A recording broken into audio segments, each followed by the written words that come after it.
Imagine this. Steve Jobs, the late co-founder of Apple, negotiating the billion-dollar deal with AT&T for the exclusive rights to sell the iPhone.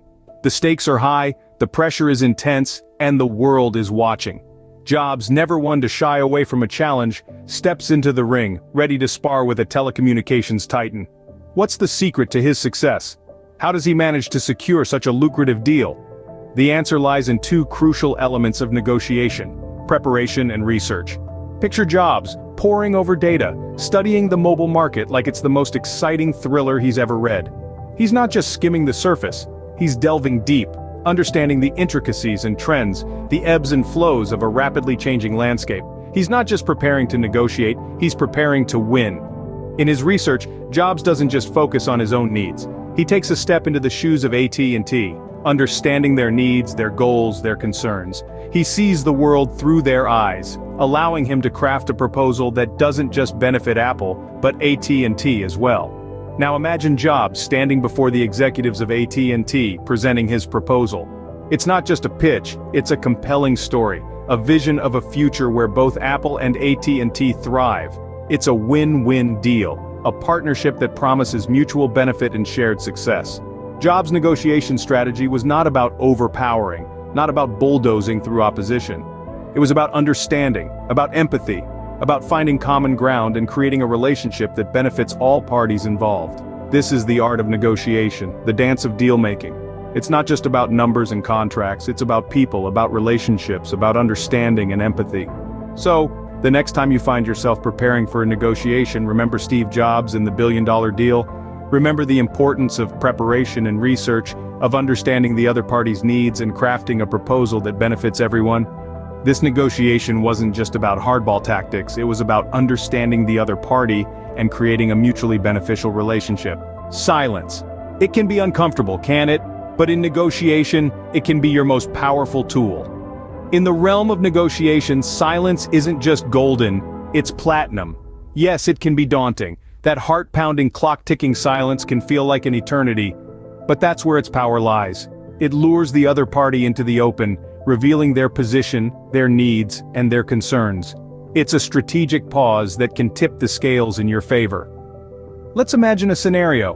Picture yourself at the negotiation table, the stakes are high, the tension palpable. You've just made your offer. Now, you wait. You don't fill the air with justifications, explanations, or small talk. You simply stay quiet, letting your proposal hang in the air. It's a bold move, one that requires courage and patience. But it's a move that can pay off handsomely. The other party, uncomfortable with the silence, starts to talk. They reveal more than they intended. Maybe they hint at a lesser budget than they initially disclosed, or perhaps they express a concern that exposes a hidden vulnerability. This information is invaluable. It gives you an edge, an insight into their position that you can leverage to your advantage. But remember, silence is not about manipulation or deceit. It's about creating a space for honesty, for genuine dialogue. It's about understanding the other party, their needs, and their constraints. It's about finding a solution that benefits everyone. And yes, silence can be a double-edged sword. It can be used against you too. So, be aware, be ready, but don't fear it. Embrace it, master it. Use it as a tool to steer the conversation, to control the pace, and to dictate the direction of the negotiation. Silence is not just the absence of noise, it's a powerful communication tool, a strategic weapon in your negotiation arsenal. It's a subtle art that requires practice and finesse. Next time you're in a negotiation, remember, your silence can speak louder than words. BATNA. It sounds like a superhero gadget, doesn't it? But it's actually one of the most effective negotiation strategies out there. Picture this. You're at the bargaining table, locked in a high-stakes negotiation. The pressure is on, the stakes are high, but you're cool as a cucumber. Why? Because you know you're BATNA, your best alternative to a negotiated agreement. So, what exactly is BATNA? It's your plan B, your safety net, your ace in the hole. It's the most advantageous alternative that a negotiating party can take if the current negotiation proves unsuccessful. And here's the kicker. Having a strong BATNA doesn't just provide a fallback plan, it gives you leverage. Let's dive into an example. Imagine you're an entrepreneur looking to sell your innovative tech startup. You're in talks with a potential buyer who's offering a sum that doesn't quite meet your expectations. Now, if you didn't have a BATNA, you might feel pressured to accept, fearing that this could be your only chance, but you've done your homework. You know that there are other interested buyers out there, perhaps even willing to offer a higher price. This knowledge, this BATNA, gives you the power to negotiate harder, to push for what you believe your startup is truly worth. You see, a strong BATNA doesn't just protect you from accepting unfavorable terms, it empowers you to negotiate more confidently. You're less likely to feel cornered or desperate and more likely to hold your ground for a better deal. You can negotiate from a place of strength, not fear. But remember, your BATNA is only as good as your willingness to walk away. If the deal on the table isn't better than your BATNA, you have to be prepared to leave it. That's the power of BATNA. It's not just about having alternatives, it's about having the courage to choose them when necessary. Knowing your BATNA gives you the power to walk away from a bad deal and the confidence to push for a better one. So the next time you find yourself in a negotiation, remember, BATNA isn't just a fancy acronym, it's a superhero gadget in the world of negotiation. No, it's a word we often fear in negotiation. But what if we told you that no can be just as powerful as a yes? Let's dive into the power of no. Often we associate the word no with negativity, rejection, and closed doors. But in the art of negotiation, no can be a strategic tool that opens up opportunities for better outcomes. Imagine you're in a negotiation, and there's a proposal on the table that doesn't meet your needs. You might feel pressured to agree, fearing that saying no might close the deal. But here's where the magic happens. Saying no doesn't end the conversation. Instead, it shifts the dynamics and puts you in a position of power. Think about it. When you say no, you're setting boundaries. You're communicating what you're not willing to accept, which can help clarify your stance and make your needs more apparent. This clarity can lead to a more productive negotiation, where both parties understand each other's positions better.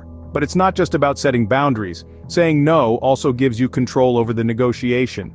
It's a way of taking the reins and guiding the conversation in a direction that's more beneficial for you. Let's illustrate this with an example.